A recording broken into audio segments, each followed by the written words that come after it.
Olá, bem-vindos a mais uma live de saúde mental do Instituto Olhos da Alma Sã, Clínica Social Jung Brasil, Grupo dos Jungianos de Brasília e clínicas sociais afiliadas.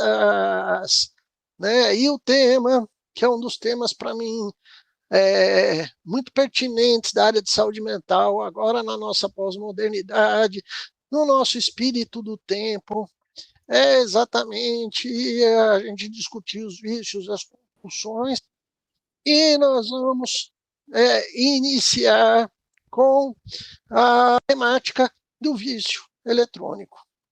Nós temos percebido aí num crescente, desde a década de 80, um aumento considerável nos casos de vício eletrônico. Particularmente nos meus estudos até de psicologia e comunicação, eu falo que isso aí é meio que uma bobagem, né? Falar que o vício eletrônico é só novo. Porque a gente sabe que na década de 50 já tinha a nossa tia-avó, que já era viciada em rádio. Né? Não era uma pessoa que escutava a rádio, ela era viciada em rádio. Né? O primeiro grande vício eletrônico que surgiu na nossa civilização, que não foi tratado como vício, foi a televisão. Então, se a gente pegar aí década de 60, 70, 80, 90, a televisão, hoje nós temos as pessoas, os gamers, né, que ficam muito tempo aí jogando, às vezes varando noite, né? Mas, a priori, como é que a gente pode caracterizar que a pessoa está viciada na condição do eletrônico? Tá? Não vou responder isso agora, eu já vou jogar essa dúvida para vocês. Como é que se caracteriza um vício? Tá? O que esse vício gera na vida de uma pessoa? É sobre isso que nós vamos estar tratando na nossa live de hoje. Inclusive falando muito também de tratamento. Atenção, tratamento é importante. Tá? Conosco está hoje a professora e supervisora Nathalie, aqui de Goiânia. Bom dia, Nathalie. Espera aí, Jorge, só um pouquinho, que eu estou vendo algumas coisas aqui no Instagram. Tá? Rapidinho. Ô, viciado Instagram. Bom dia, pessoal. Bom dia. Como a gente está do Paraná, professor, doutor em ciências, professor Tito. Bom dia a todos, gratidão por estar aqui compartilhando com todos essa oportunidade. Maravilha. Como a gente está, nosso colega de sempre, professor Léo Tondato. Respondo após acabar meu nível no Candy Crush. Mas eu queria começar. Bom dia. Eu queria começar com essa dúvida, gente. Como a gente pode caracterizar? Porque eu, por exemplo, eu sou usuário de rede social. A tecnologia, para mim, que sou deficiente, que sou cego, foi fenomenal. Eu acho que a tecnologia está aí, e louvado seja a tecnologia. Mas quando que a gente pode caracterizar que a pessoa entrou no vício? Eu queria começar discutindo até a questão do vício. Quem dos três quer começar? Quer começar, Nathalie?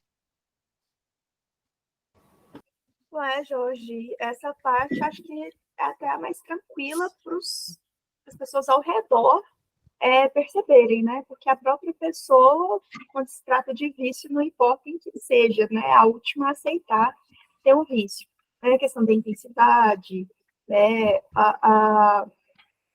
Os prejuízos, né? Tem que ter perdas para ter realmente a caracterização, entre outros aspectos aí que eu vou deixar o Léo e o Tito trazerem também para a gente, né?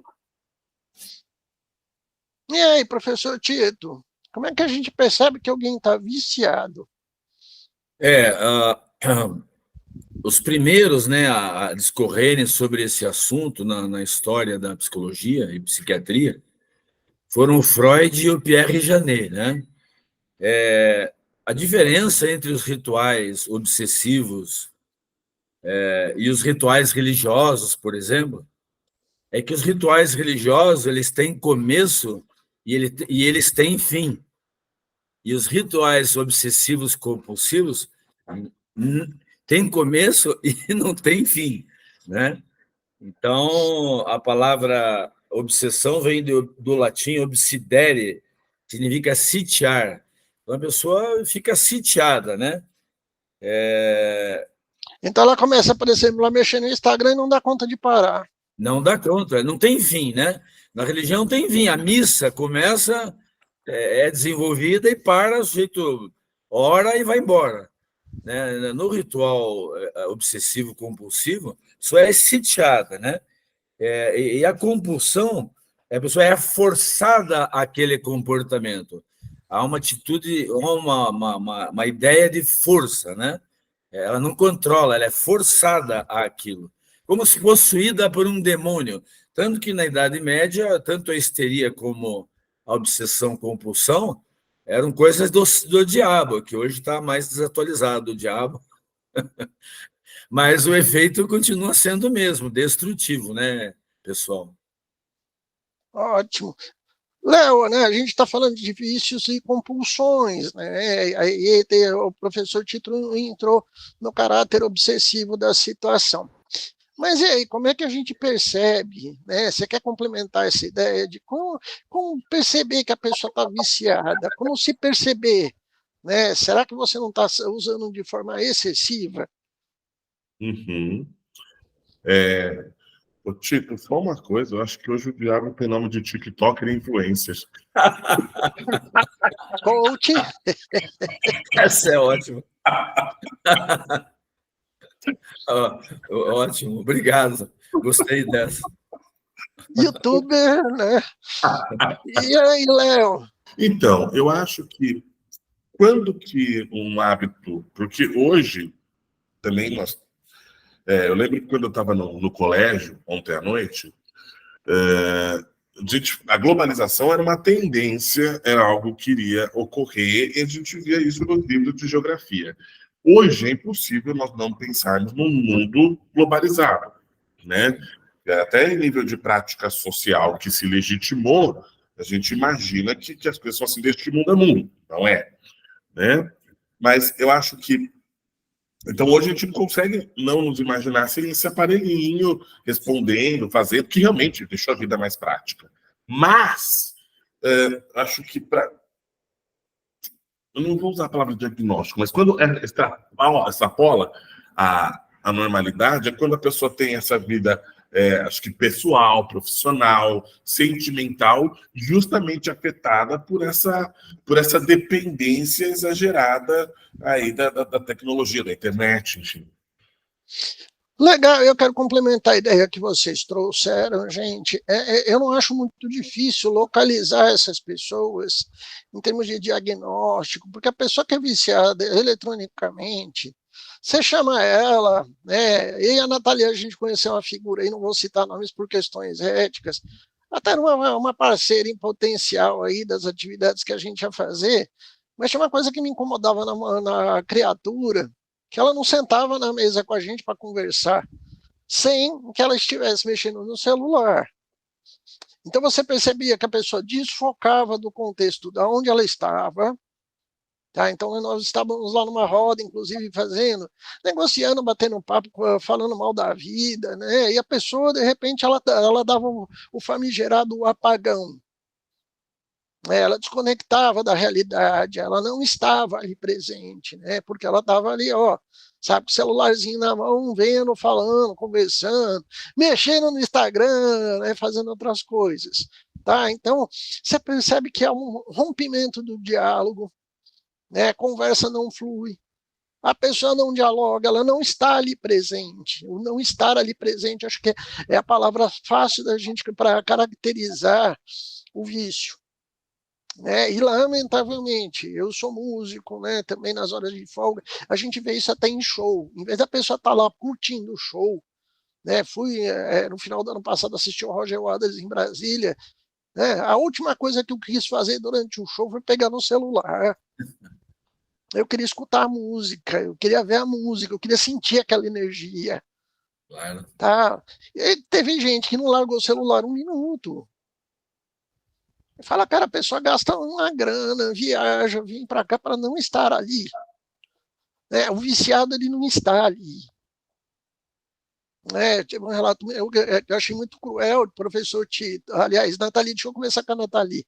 Não, um paciente meu falando que na hora de namorar a garota, cara, ele estava lá no Zuki-Zuki, Teleco-Teco, Balacobaco, e a mulher no celular ali.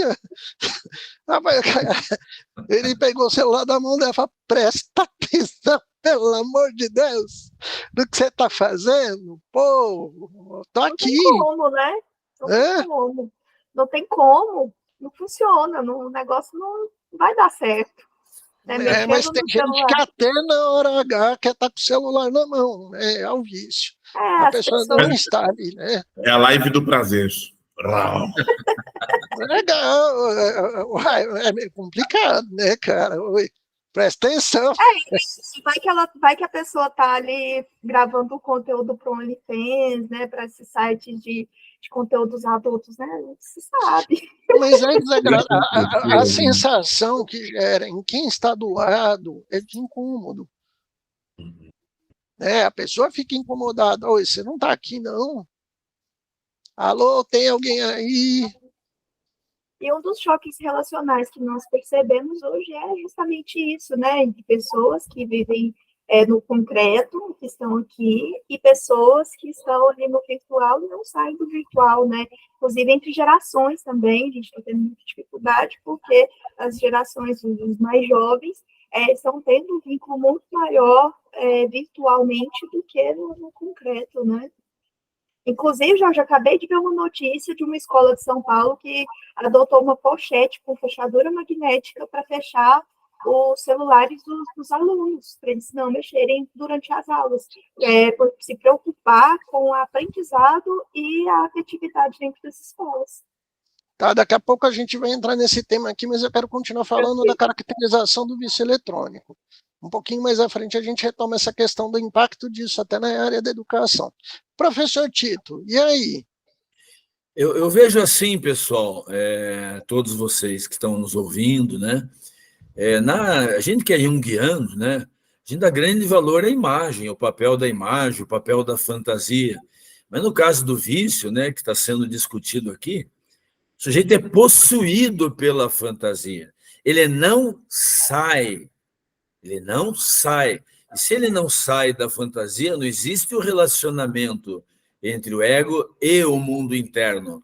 Ele é aprisionado, contido no universo da fantasia, como vocês falaram. E aí não vem para o mundo real, né? Então, mesmo para nós junguianos, que valorizamos tanto o universo da fantasia, outra coisa é uma gaiola de ouro incrustada com pedras preciosas e eu estou dentro, né, dessa fantasia. Muito bom. É prisão. É a pessoa presa numa gaiola de ouro. A imagem, inclusive, é muito forte, né? Sim. E aí, Léo? Fica com a imagem, adorei. Mas eu adorei essa imagem e eu acho que a pessoa fica ali e há um... Como ela fica tomada por esse falso selfie, sim, né? Porque parece brilhar bastante. Pelo quê, Léo? Pelo tal de selfie? Não, pode ser também. Pode ser. Pode ser. Mas tem um empobrecimento, né, como uma consequência. Você tem um empobrecimento do mundo interno, uma desconexão com a interioridade, né? E uma literalização dessa fantasia também. Legal que você está falando sobre isso, que era por onde eu quero continuar na caracterização da pessoa que está viciada eletrônica. A gente está falando aqui, de uma certa forma, de um risco, e é por isso que, inclusive, o número de casos, né, de pessoas que têm entrado em transtorno tem sido crescente, tá? Porque a pessoa cai numa despersonalização, né, e da despersonalização, a perda da ruptura da identidade, para ele entrar numa paranoia, numa fantasia meio atravessada, né, entrar numa dissociação, né, o risco é muito grande, né, e essa é outra grande característica da pessoa viciada eletronicamente. Isso não é novo, gente. Detalhe, a televisão fez muito isso nos anos 60, nos 70, Eu canso de falar aquele exemplo, né? Quando a Beth Faria, excelente atriz, fez Tieta, né? Ou mais legal do que isso, né, Tita? Essa geração mais nova não conheceu, né? Quando teve o Rock Santeiro, é, toda Era uma mulherada, novela interessante, né? sim, mas Pensei que você já ia toda falar da Flor mulherada, Chanchada, Jorge. não, calma lá, mas o que que acontecia? Era um fenômeno de mídia que você assistia a novela na quarta-feira à noite, a roupa da viúva porcina, a mulherada toda na quinta-feira estava vestindo, Era sabe? muito Você engraçado, realmente. tinha um fenômeno aí de massa, coletivo, forjado pelo marketing, pela dramaturgia, pela novela, que era interessante, que é, ó, tá, tudo bem, tem um senso de pertencimento, eu quero pertencer à sociedade, à moda, mas o que chamava atenção são pessoas que dissociavam e entravam nessa onda, eu sou a porcina, né? É a ruptura. A gente vê casos graves de pessoas hoje totalmente despersonalizadas. E esse é um grande elemento que caracteriza muito bem o vício. Né? Afeta, o Léo começou a falar disso, afeta a identidade, afeta o eu. Ela perde a dela. E aí, quem quer tá puxando isso aí? Eu posso puxar um aspecto junto com esse, Pode. sabe? Um aspecto mítico, para Manda. variar, entendeu? Eu fiquei sabendo que o Tito veio com elas hoje, tá? Já estou sabendo. Porque essa internet, a gente pode fazer um comparativo, internet, enfim. O primeiro aspecto que eu vou puxar, depois tem um outro. Acho que uma alegoria que a gente pode pensar é a alegoria das sereias gregas, tá? Porque elas são sedutoras, elas cantam para os marinheiros, né? Lembrando lá da Odisseia, do Ulisses, e aquele que é tomado pelo canto da sereia, ele é incapaz de se conter, é destruído e é comido quando chega perto dela, né? Internet parece ser um informar, tá? Esse oceano que tem peixes, que tem informações, mas tem também uma ambiguidade, né? Uma sereia à espreita. Essa sereia à espreita é o próprio uso patológico, tá? Que vai seduzir, que vai chamar, mas se a pessoa não consegue se conter, vai empobrecer, vai destruir, vai ser comido por esse lugar, né? E munido, as sereias são munidas de espelho, né? E o que essas cyber sereias são munidas hoje? De aplicativos. Tá? Elas fazem pensar no espelho como uma fronteira entre o mundo virtual e o real, né? Aquilo que revela, mas que também ilude. Está cheio de promessas nesse oceano de amor, de glória, de sabedoria. Isso é irresistível. Sucesso. Sucesso. Sucesso. E Que isso é acho que é irresistível. um dos temas que eu vejo toda vez que eu estou vendo o tal do sucesso. É a palavrinha que de uns tempos para cá, dos últimos 5 anos, tem me arrepiado até o último fio de cabelo, viu, gente? Porque o fulano está fazendo sucesso. Aí você vai ver o que é aquilo, meu Deus do céu. Essa sereia com boca de crocodilo, fazendo nhoque, nhoque, nhoque, né? Exato. E isso é irresistível em tempos fast, em tempos líquidos, nos quais a solidão nos assola, né? Tem um livro da Paulus, antigo, acho que só tem no centro do estante virtual, do Anthony Storr, chamado Solidão. Vale a pena esse livro. Legal. Dá um link. Quem que é o autor? É do Anthony Storr. Ele se chama Solidão. Anthony Storr, Solidão. Ótimo, primeira dica literária da nossa live de hoje. Nathalie, como é que você percebe esse movimento aqui de despersonalização? Que não começou agora. Né? Televisão já fez isso, a indústria cinematográfica, Hollywood fez bastante isso com a gente. A comunidade, a sociedade está sempre preparada, né, Jorge? Sim, mas e aí? Como eu disse, acho que a gente estava sendo preparado. E aí entra nessa época do Fest, né?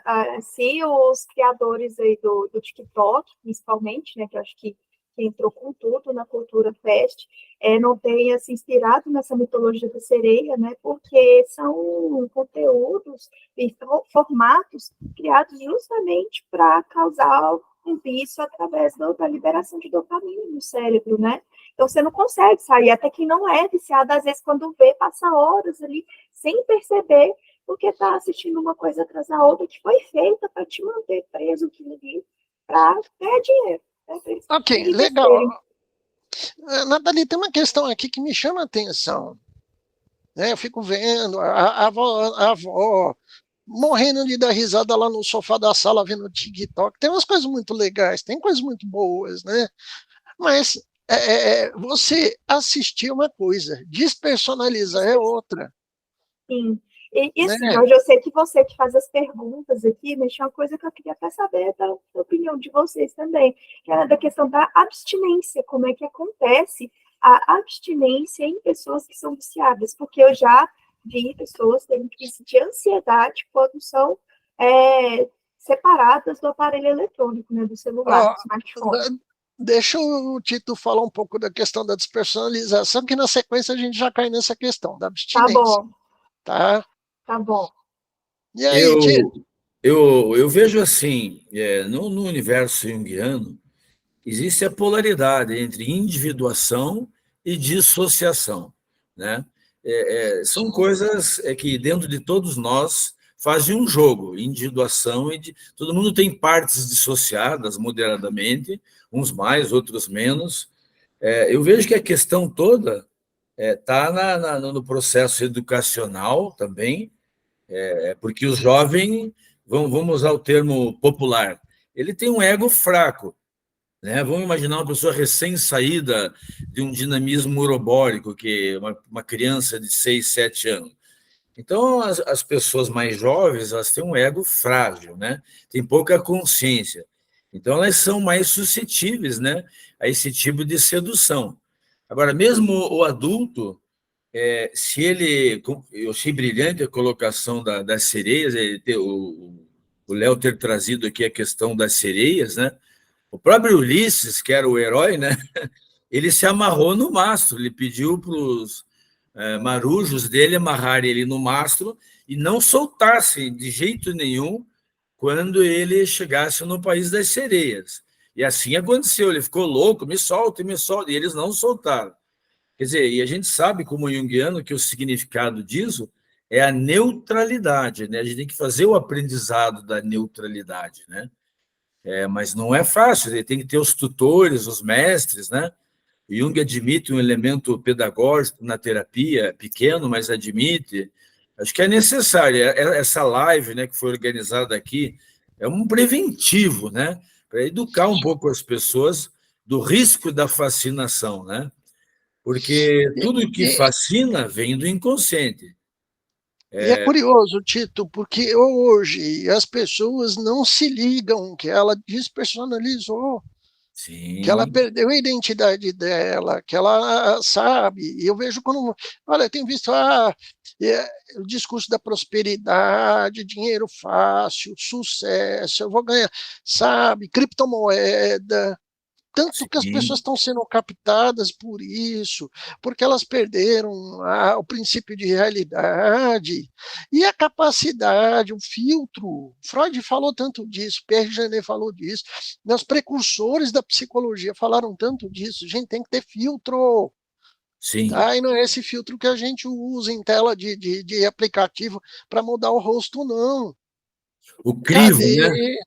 É o crivo, né? Cadê essa percepção de realidade? Fala, ó, não vou entrar nisso aqui, que isso aqui vai dar ruim, isso aqui não é para mim. Lembra que numa das últimas lives, a gente falou muito aqui também da psicologia de massa, né? E a psicologia de massa, que Freud e Jung odiavam, ela torna muito difícil resistir ao poder dessas sereias, muito difícil. Exato, até porque você é massacrado todos os dias com gente falando, eu vou ter sucesso. Sim. Eu vou ganhar dinheiro fácil. Para que eu vou trabalhar? Para que eu vou fazer faculdade se eu posso ganhar milhões sendo TikToker? É mesmo. Eu vejo criança de 7 anos de idade falando isso. Tá? E Desde aí cedo, né? você tem. É que nem a ilusão de eu jogo bola, vou ser jogador de futebol, vou ganhar milhões. Sim, Sabe? Quantos estão jogando bola e quantos conseguem realmente? Essa é a questão. É por isso que eu critico muito a falácia do tal do sucesso. Né? Porque você percebe que tem 1 milhão que consegue, de fato, alguma coisa, e o resto fica ali atrás, né? Desesperado, que nem Ulisses amarrado no mastro, né? sim. Gritando: me solta, me solta, me solta. E aí, Léo, eu gosto muito da mitologia hindu, lembrando da Maia. Fica no véu de Maia. Sim. Exato, e a Maia é o tal, né? Os hindus definem Maia como sendo o sorriso de Deus. E antes de Exato. falar da abstinência, eu queria pegar um pouco disso. O que é esse feitiço, sabe? Daquela promessa, daquele cheiro cósmico, né? A deusa fama vai repetir em 1 milhão de ouvidos a minha voz, os meus feitos, né? O que é isso, Léo? Que as pessoas sabem. A pessoa não. Ela vai meio. Eu sou gostoso, eu sou a delícia das delícias, né? Que é isso, Léo? Então, eu acho que entra, né? Entra meio abobalhado, né? Português, claro. Meio. Né? É que eu tô modesto hoje, Jorge. Nathalie, socorre aqui. Você acha que é meio abobalhado, Nathalie? Oi? Você acha que é... Na hora que o Léo falou, eu também tô aqui, gente. Eu tava aqui pensando em como a alma ainda não chegou completamente no corpo na sexta-feira, às 8h30 da manhã. Não, o problema é que tem gente que tá assim o dia inteiro, né? A alma não chega no corpo às 11 da noite, né? Ou nem chega, né, Jorge? Tem uns que eu tô vendo aí que não tá chegando a hora nenhuma, né? Porque a pessoa tá vazia de alma. Tá eu tenho uma vazia de imagem. consciência. E pior do que isso, a gente está vivendo, eu não esqueço, o Saramago falando quando fez o ensaio sobre a cegueira, né, as críticas que ele fez a ele mesmo, falando: olha, nós gastamos 2.000 anos para tornar a alegoria das cavernas do Platão uma realidade. Então tá todo mundo amarrado ali, vendo projeção de imagem, achando que aquilo é realidade, não é? E o que sai fora daquilo, né, a alegoria da caverna tem muito disso, do Platão, né, que é convencer os outros: gente, a vida não é nada disso que vocês estão vendo, não. E aí aquele que percebeu a realidade ainda é o chato do rolê. Jorge, você falou da rádio, né? E realmente eu lembro que às vezes alguns professores ali na infância, adolescência, faculdade, falarem sobre a função da TV, né? Como o fundo da caverna, né? E a gente fica, às vezes, esperando como sociedade que tem algum tipo de evolução. E aí, quando nós vemos, a gente arruma outras ferramentas para ficarem no lugar dessa parede, né? Desse muro. Exato. Houve uma sobreposição do que era feito na televisão para hoje o que a gente vê nas redes sociais. E a gente ainda conseguiu piorar também, né? Conseguiu trazer mais características adoecedoras aí para esse fundo da caverna, né? Sim, onde se distorce as imagens. Né? Hoje eu estou meio rimaniano, né? Jurando que aquilo é a imagem concreta. Né? E aí, né, cadê a percepção? O mais legal do que isso, cadê a percepção da realidade? Eu queria comentar isso, Jorge. Sim. Veja, você falou em Platão, né? Então, eu acho que a grande inspiração, né, para a maioria dos junguianos é Platão mesmo.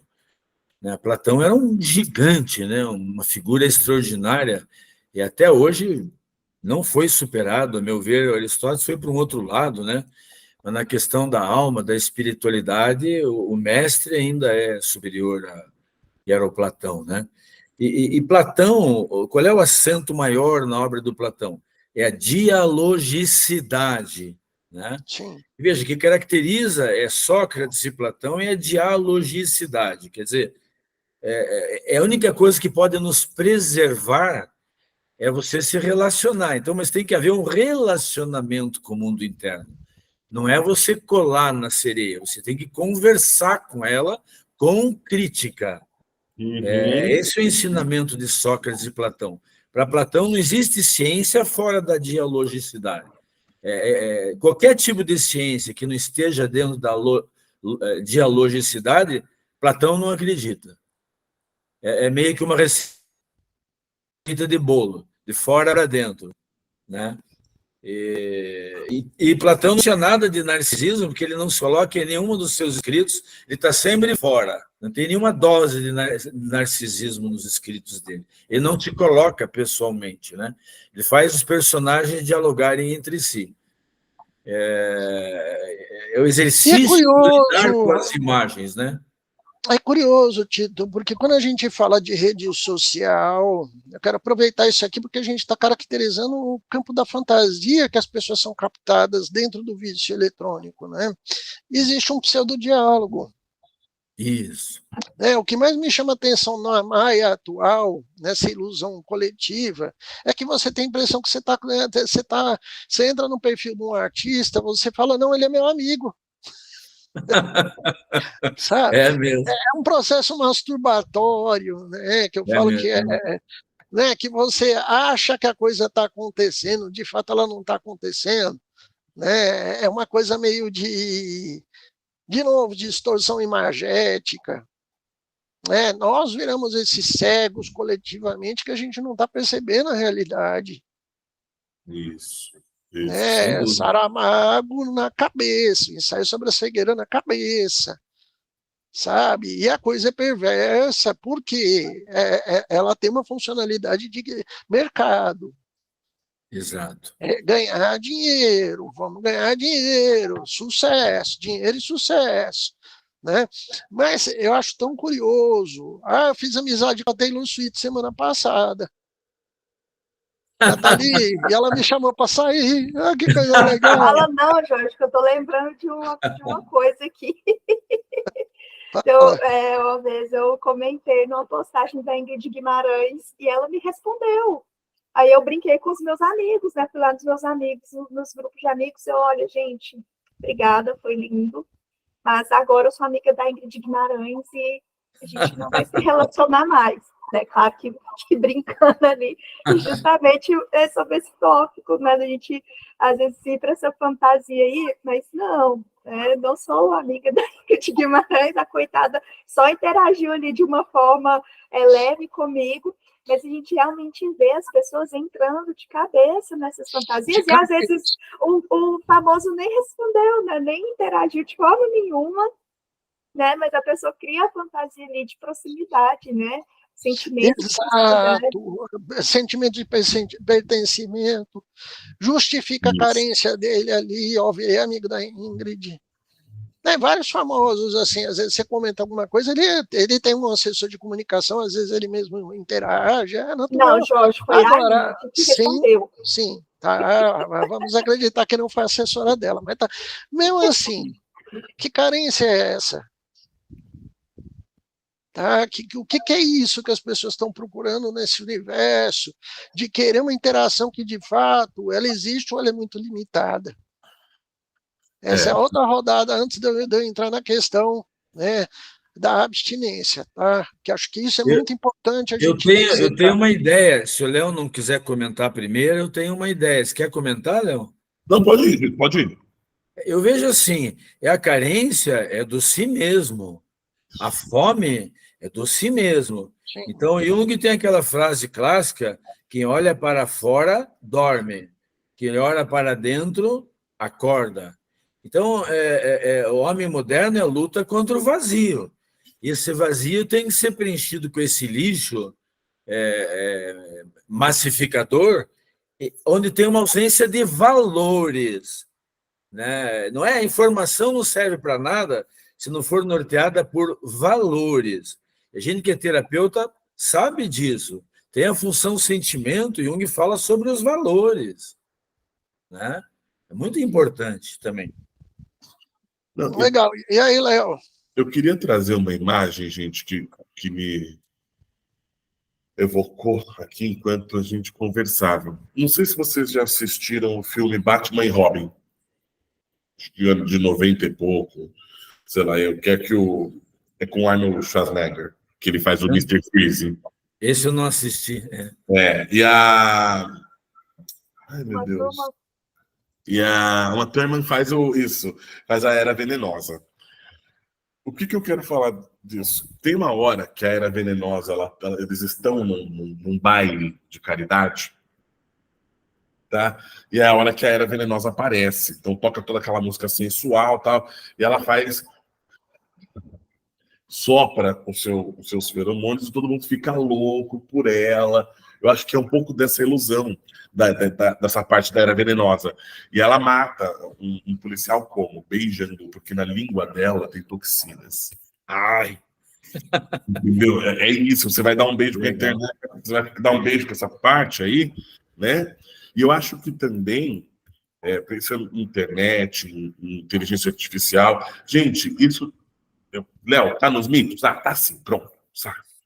Porque você vai ter as donzelas, na mitologia grega, as donzelas douradas, um grande robô de bronze, que é o Talos, e você vai ter a própria Pandora. Foram seres criados como se fossem seres humanos. Sim, mas é que dá o legal, Léo. Mas quando eu vi isso aí agora, começando a ser notícia, muito ligado à música, não canso de falar isso. E aí me deu uma curiosidade diversas. Estão fazendo show aí com Elvis, tudo com realidade virtual. Estão fazendo aí vários shows, né? Ressuscitando Freddie Mercury, botando Queen Experience, né? Virou uma onda. Só que eu estava conversando com um grande amigo meu da música, seu Genilson Ponce, e até esses dias assisti um documentário maravilhoso, A Noite que Mudou a História do Pop. Qual que é a grande diferença dessa experiência para aquilo que a gente vê, que está estampado nesse documentário A Noite que Mudou a História do Pop, que eu recomendo até para todo mundo assistir. A Noite o quê, perdão? A Noite que Mudou a História do Pop, tá no Netflix. Eu adoro Netflix. Netflix, Exato, tá? É a história dos artistas que se juntaram, influenciados pelo Harry Belafonte, o Bob Geldof, né, Quincy Jones, e eles juntaram aqueles artistas todos lá que eram os tops para fazer o USA for Africa, né? Por mais que essa experiência seja esteticamente bonita, a alma é limitada. Né? Quando você assistia de fato a Elis no palco, ela interagia com a plateia, ela brincava, né? Ela conseguia fazer esse processo não só de interação com a plateia, mas tinha alma, que é uma questão que a realidade virtual ela não chega nela. É bonito, é maravilhoso, você é transportado para aquilo parcialmente, que é a temática da realidade virtual, mas a alma fica de fora. Fica desalmado. É uma experiência estética sem alma. Isso. Porque a interação, e aí a gente pega o crivo do professor Tito falou, né? O diálogo fica truncado. É que nem você dialogar com essas... hoje os bancos têm isso, né? Você dialogar com um robozinho, cara. Eu tenho uma preguiça disso, porque o robô é burro. Muito. 40%, 60% da comunicação fica truncada. Ele não entende o que você fala. Não. Olha, estou precisando resolver tal questão, né? Tem até né? O robô ele dá uma volta. Aquilo que a atendente em 2 minutos matava, o robô gasta 10. Não, mas ele é burro ou ele foi criado para funcionar justamente dessa forma, para não resolver o problema? Olha, azar do banco, porque ele está perdendo dinheiro com isso. Tempo é dinheiro. E aí? Não, e aí que quando eu falo com esses robozinhos, eu tenho vontade de ser despachado na farofa de Exu, porque olha, eu vou te falar. Ontem mesmo precisava falar, não entendi, digite em poucas linhas. Exato, aí fica nisso, aí não entendi, cadê o diálogo? O diálogo eu não entendi, né? Tá? E aí a gente percebe a fantasia distorcendo a questão. Tá? Né? E eu acho muito curioso que nesse cenário da virtualidade as pessoas são tomadas por isso e a comunicação delas também fica truncada. Eu lembro da nossa colega aí andando com o celular na mão, você falava com ela, né, Nathalie? Aquela coisa meio, estou aqui, mas não estou, né? Sim. Tem um aspecto, Jorge, pode aparentemente parecer... Você quer falar, querida Nathalie? Não, pode falar, Tito. Tem um aspecto, Jorge, que pode parecer um pouco desviante, aparentemente, mas é um fator interessante, né? O Debord escreveu um livro chamado A Sociedade do Espetáculo. Veja, então, a gente fala muito em teoria da conspiração, né? Então, por exemplo, o Tito Livio, que sou eu, quando tinha 15 anos, ia no Teatro Guaíra, aqui em Curitiba, na época da ditadura e tal, para ver um coelho, fora o Chico Buarque que meteu o pau nos militares, a gente ia ver um mágico tirar um coelho da cartola, certo? Hoje, tudo é coelho da cartola, absolutamente tudo. Então, não é teoria da conspiração, é conspiração real. As mídias são manipuladoras intencionalmente. Então, não é só computador, mas tudo.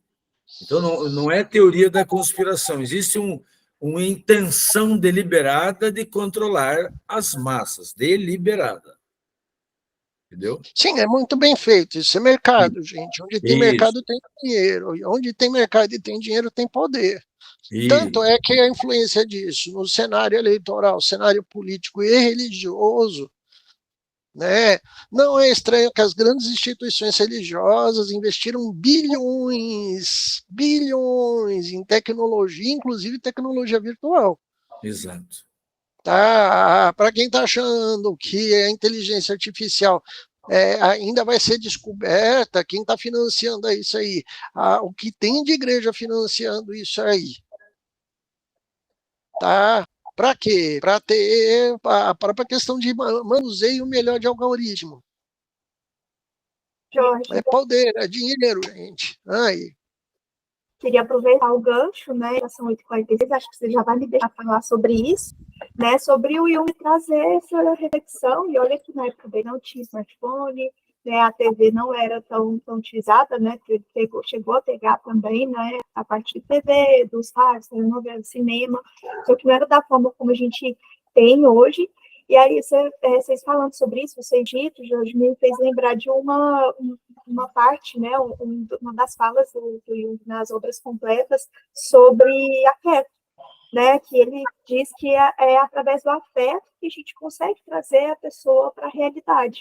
E aí me lembrou outra fala também, que é sobre quando o amor acaba, ele diz e utiliza mesmo, né, o termo amor. É aí que começa a violência, o poder, e tem uma outra questão que eu me esqueci também. Muito bom. Vamos falar daqueles outros dois temas, né, que eu acho que são importantes para a gente aproveitar o tempo. As características, e eu tive a infelicidade de assistir uma cena dessas.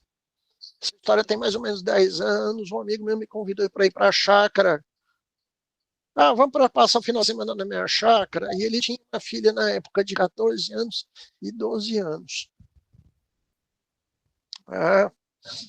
Só que na chácara dele, que fica mais ou menos 140 quilômetros daqui, mal tem energia elétrica. Delícia. Um lugar maravilhoso, paradisíaco. Eu adoro fazer essas imersões de vez em quando na natureza. Só que eu passei final de semana vendo 2 pré-adolescentes dando birra, porque não tinha contato, não tinha rede. Não ia poder mexer no Facebook no final de semana. Né? Como é que a gente percebe essa crise de abstinência? Tá? Vamos falar disso aqui, que eu achei isso importante. Que o marco do viciado eletrônico é esse. Né? E aí deixa eu até perguntar para quem está assistindo. Quanto tempo você consegue ficar sem? tá? Que acho que isso pode demarcar muito bem a questão do vício. Quem quer falar?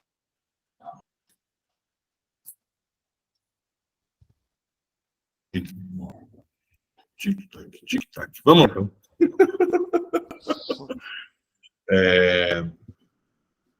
Acho que, primeiro, esses casos, eles vêm crescendo, né? E acho que você falou isso, e é importante que também a gente tem casos, pessoas cyber-viciadas que morreram por ficar tempo demais na frente do computador, né? Porque há algumas doenças que vão se desenvolvendo justamente por conta dessa permanência, né? Gente, a quantidade de gente que está tendo que fazer RPG, Pilates, né, está ficando corcunda pelo excesso de uso. Ô Jorge, coloca aí certinho o que é RPG, senão o pessoal vai achar que é do jogo eletrônico, de RPG de tabuleiro. O realinhamento postural, lá, aquelas técnicas que né, trabalha a postura, não sei nem se eu falei com a sigla correta, tá? Mas o realinhamento postural que a fisioterapia está tendo que fazer, né? Mesmo gente aí, criança com problema de concentração, não é à toa que as escolas também estão fazendo essa questão de rever o uso do celular, porque a criança não concentra. Perdeu a capacidade de memorização, de concentração, e isso para aprendizagem é terrível. E aí, vocês querem comentar? Na neuropsicologia, né, Jorge, existe a estrutura, né, biológica, o núcleo accumbens, né? É uma região bem no centro do cérebro, tamanho de um feijão, um grão de feijão. É a zona do prazer. Então, essa subestrutura cerebral é que regula a disponibilidade para o prazer, qualquer tipo de prazer, é o núcleo accumbens. Então, o cérebro fica viciado em prazer. Nesse caso, jogos digitais, computador, celular, etc. Aí o que acontece? A maioria dos jovens troca o dia pela noite, não se expõe ao sol, que é uma coisa necessária para a saúde, não dorme direito, o sono é o alimento do sistema nervoso, o jeito fica com o sono alterado, os padrões circadianos, né? Não come direito, não toma água direito, não faz nada direito, né? Esse jeito vai definhando, né? As demais funções vão atrofiando a favor do prazer, né? E é curioso. É uma espécie de uma masturbação mesmo. Algum de vocês usou esse termo no decorrer é um ato masturbatório, né? Exato. E a Nathalie tinha falado, Nathalie Léo, a abstinência, ela é gritante, né? A característica do vício é um dos crivos, tem gente que dá chilique se não tiver rede. Chega num lugar, não dá conta, por exemplo, se não tiver conectado, hoje a hotelaria brasileira, o entretenimento, se não for conectado, não tem graça. Qual que é a primeira coisa que as pessoas pedem? Tem rede. Qual que é a rede? Qual que é a senha da rede? Chega no instituto, né, Jorge? Qual que é a senha do Wi-Fi? Exato, nós somos conectados, né? Eu sou uma pessoa muito conectada à tecnologia, até por causa da questão da acessibilidade, o uso, né? Mas, sabe, se eu precisar passar um sábado, um domingo sem, tá tudo tranquilo. Né? Se estiver tocando, tomando um banho de cachoeira, mas a pessoa que é viciada, tá doido, só de pensar que não vai ter, ela dá chilique, os pré-adolescentes do meu amigo transformaram o final de semana num inferno. Sabe? Você vê que estraga o final de semana de todo mundo. Viu, Jorge? Diga. O DSM-3, lá atrás, começou o DSM-3 é de 1980, né? Nós já estamos no 7º, né, se não me engano. Desde os anos 80 já se sabe que a própria etiologia do pânico e da agorafobia está ligada também à questão das obsessões, né? E das compulsões.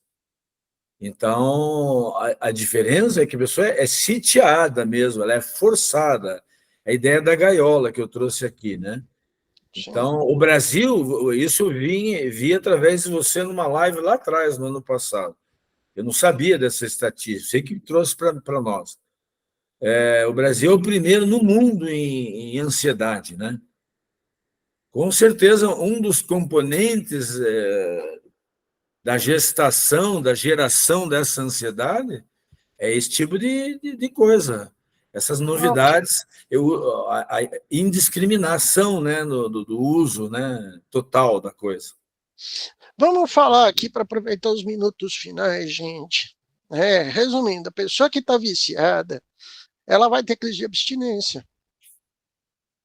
Tá? Se o celularzinho dela der pau, como é comum acontecer, ela fica um dia sem celular, meu Deus do céu. Né? Só que tem diferença, por exemplo, de uma pessoa como qualquer um de nós que trabalha com celular, que faz atendimento online, que tem um trabalho, né? A gente tem que separar quem é o profissional da pessoa que está utilizando isso para o lazer. E o vício, gente, eu gosto muito daquela obra, a Bíblia e Psique, do Edinger, né, que ele traduz os vícios como a ruptura do primeiro mandamento. O amar a Deus sobre todas as coisas, né? Sabe? Ama a substância, o ato, sobre todas as coisas, né? O vício ele comete, sagrado, né, Jorge? Né? Exato, ele faz, que nem o Léo começou a trazer, ele faz essa substituição desse sagrado, né? Ele comete a idolatria. Nós somos idólatras, gente. Tem gente que transformou o Google no... Né? O Google é meu pastor e nada me faltará, sabe? É por aí, né? Tá, o Edinger, Bíblia e Psique, né? Quando ele trouxe isso aí, eu achei fenomenal, né? Um grande analista, Eduardo Edinger, né? Tá? Mas vamos aqui nesses minutos falar de tratamento. Quero que vocês falem o que a gente faz para tratar uma pessoa que está viciada. Vamos lá. Vício eletrônico tem tratamento? Jorge. A gente do chat GPT o que fazer. O chat GPT é meu pastor. Tá, mas vamos lá. E aí, tem tratamento? Tem tratamento, a gente precisa conversar, né? Como todos os outros complexos, ativações, afetos, possessões, a gente precisa conversar com o objeto que nos causa essa descompensação, né? Junto com o paciente. Eu queria comentar isso também.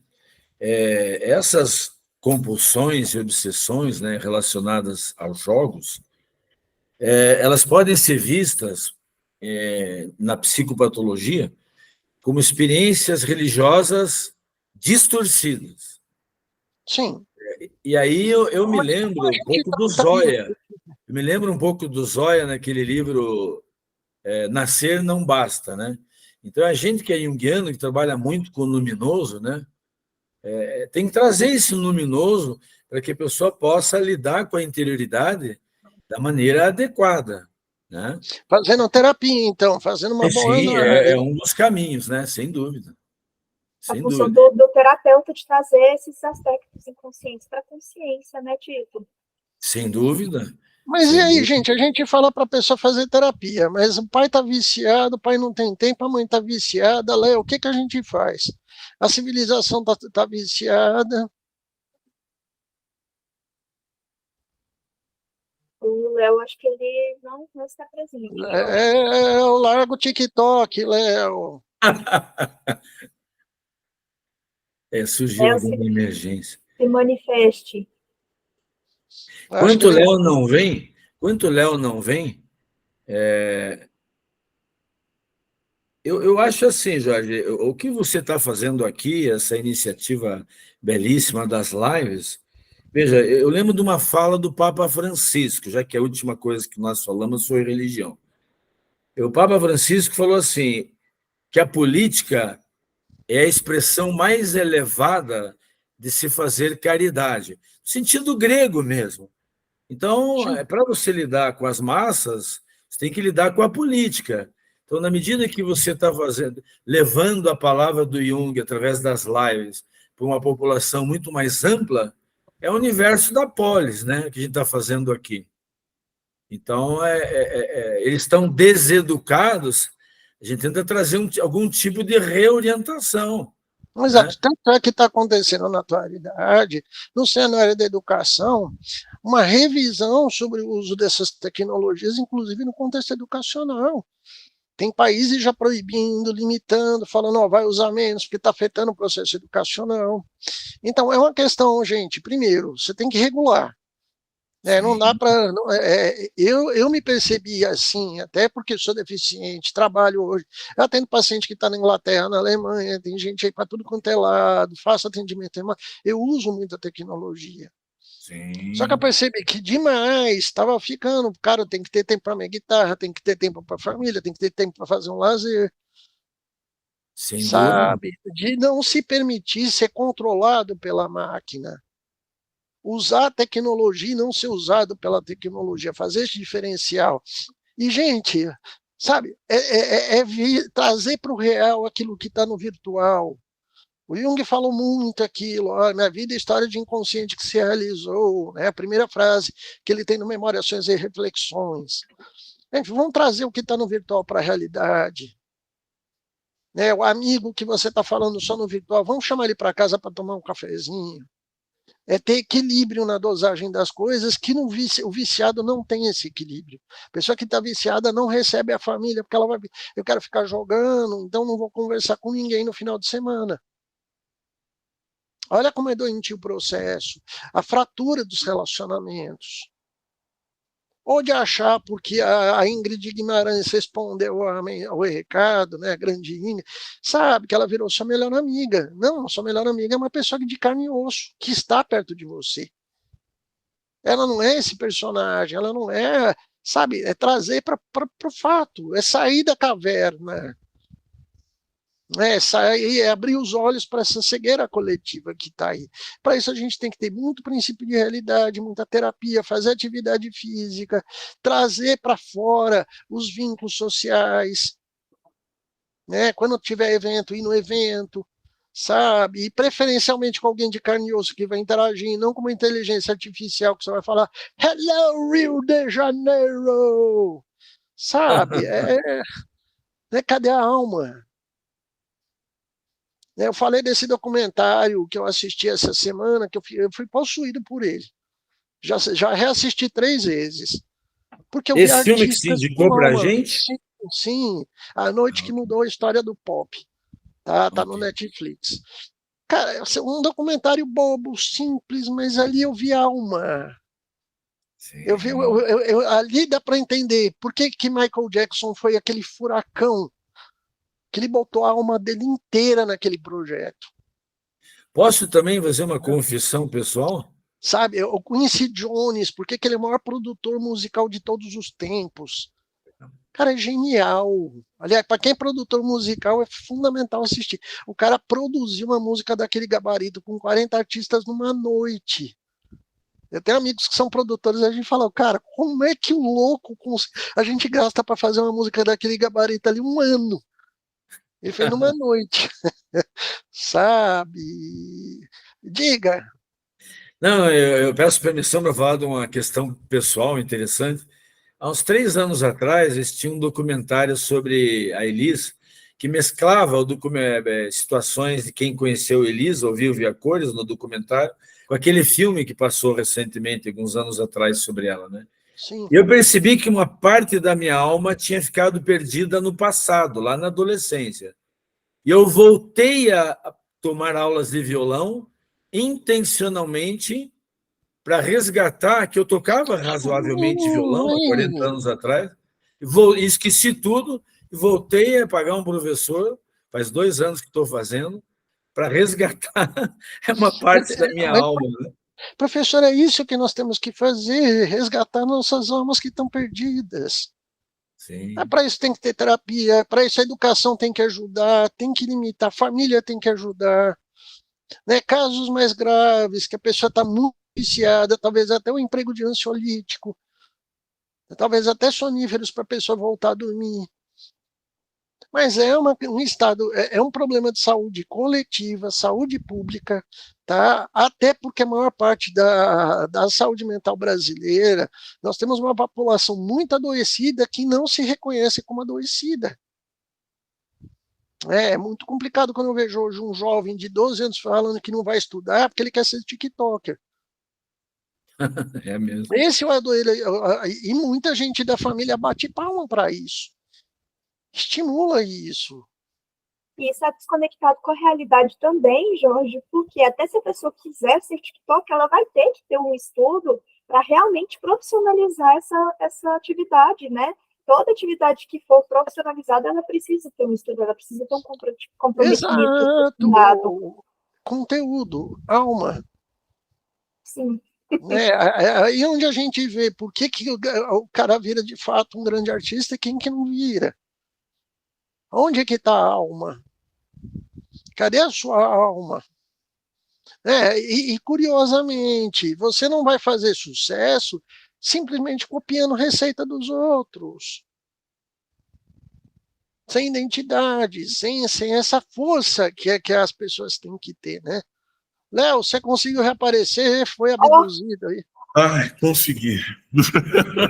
Meu Deus, foi chamado pelo mundo mágico, né? Eu fui ali em Narnia e voltei. Gente, desculpe, viu que tive um problema aqui. Tinha colocado até uma cachaça aqui para você voltar a manifestar para a gente. Aí eu chego mais rápido. Sim, filha, cheguei. Que oração, por favor, gente? Quanto tempo a gente 9 ainda 5. tem? Então, vamos agradecer o pessoal aqui. Palavras finais de cada um de vocês. Nathalie. Peraí que eu tenho um negócio aqui de novo. Pessoal, tchau, obrigada. Foi muito bom estar aqui, como sempre. Surgiu uma emergência, né? Alguém me liberou ali no Candy Crush, como diz o Léo.